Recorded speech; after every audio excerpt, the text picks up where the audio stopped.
y a au pire des trucs un peu chelous, au mieux des trucs de valeur qu'ils ont oublié de prendre quand ils ont bougé. Et donc il casse le cadenas. Il ouvre la malle et là il tombe sur des ossements humains de petites filles.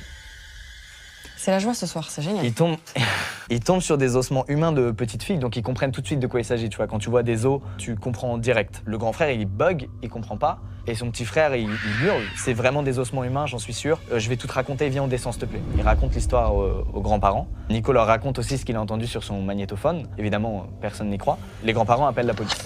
La police, quelques jours plus tard, les rappelle et leur dit, écoutez, c'est bel et bien des ossements humains là qu'il y avait dans votre malle. Et c'est ceux d'une petite fille qui a disparu au début du siècle, quand la maison était encore en construction. Wow. Et donc là, Nico, c'est un giga choc pour lui. Il se dit, c'est une dinguerie, ça veut dire que ce que j'ai entendu dans mon magnétophone, comme par hasard, c'est la voix d'une petite fille. Et là, on vient de retrouver des ossements d'une petite fille. Enfin, j'ai vraiment pas rêvé, quoi. Et donc, il dit à son grand frère, est-ce que je peux te faire écouter, s'il te plaît, cette cassette ?